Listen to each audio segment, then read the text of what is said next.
ย่างนี่ก็ฮอดแล้วเนาะนาวานพี่น้องนี่แหละหน้าสีดำนี่ก็คือเจ้าของน้องทรายเนาะพี่น้องเนาะน้องทรายไทยหน้าสีได้ดำนี่แหละจะให้นี่2 4 6 8ประมาณ10ให้เนาะพี่น้องเนาะนี่เขาได้หมดแล้วนี่แหละให้ตัวสีดำเนาะ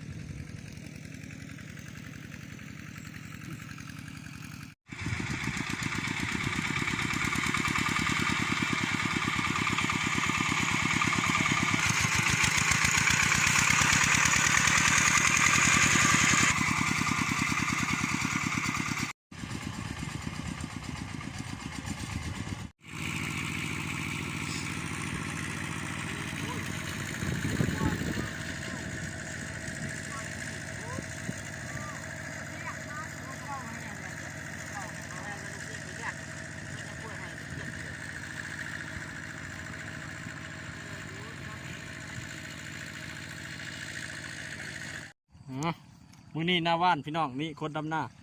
เสียแดงได้หัวหน้านี่เสียสีแดงสีบัวนะมันเป็น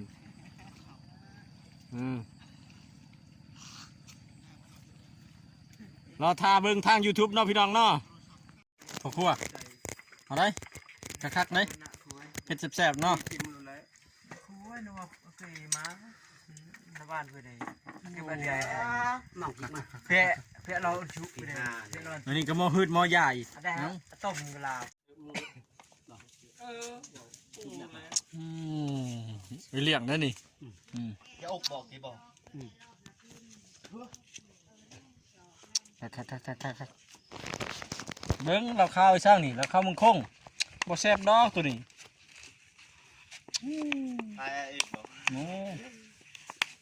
มันธรรมดาได้พี่น้องเอ้ยไปสิกินมาเด้อนี่เด้พอมารีเวนจะจอกจะแจกคือชีตัวหันแล้วพี่น้องเอ้ยหันเข้าไทยอยู่ไปเลยไปเบิ่งนำกันตัวนี้พวกนี้แล้วนี่กระทงหน้าเนาะตัวนี้เป็นทงหน้าปูเนาะตะกี้เนาะอันนี้อยู่แถวหันละเทียงครับหน้าปูเนาะ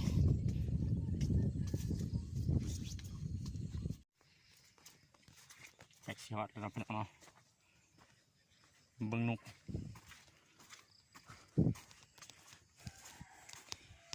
คือสวนมันธรรมดา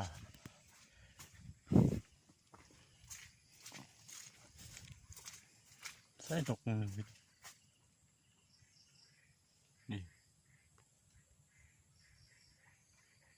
นี่นกพี่น้อง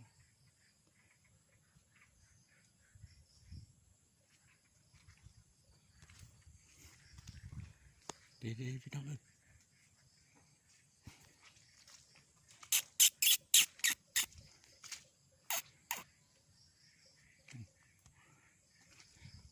ไก่ยินแต่เสียงพี่น้อง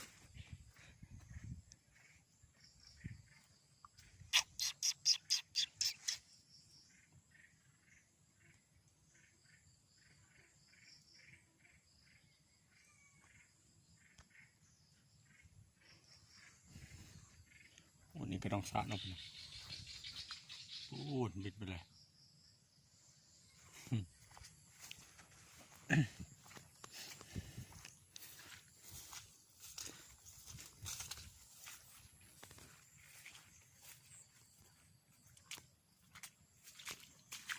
นี่ก็คือทางไปหน้าเนาะ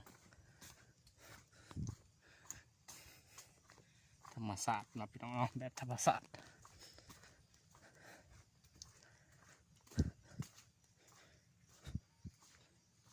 นี่จากทางไปใส่ฮักบูเนาะข่าวรอบครับลงมัดตะกี้เปลี่ยนแปลงเบิดทันโถ่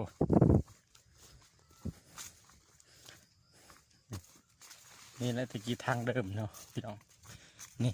ทางเดิมตะกี้สมัย ไม่ตะกี้ดีแล้วทางเดิมนี่เนาะนี่มาทางนี้เนาะทางนี้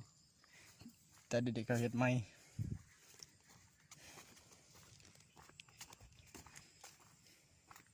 จนห้องบ่จื้อเลยพี่น้องทางเดินนี่จะไปดำหน้าบ้านตัวนี้หน้าเขาสิแล้วแหละ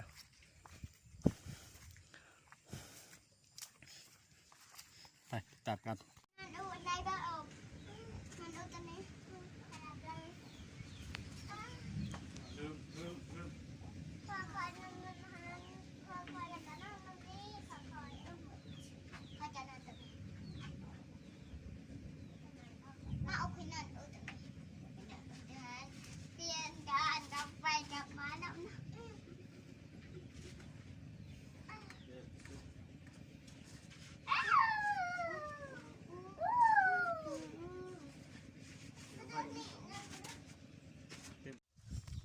สวัสดีพ่อแม่พี่น้องนี่ก็เอามายาบานเนาะออกหน้าได้ตอนนี้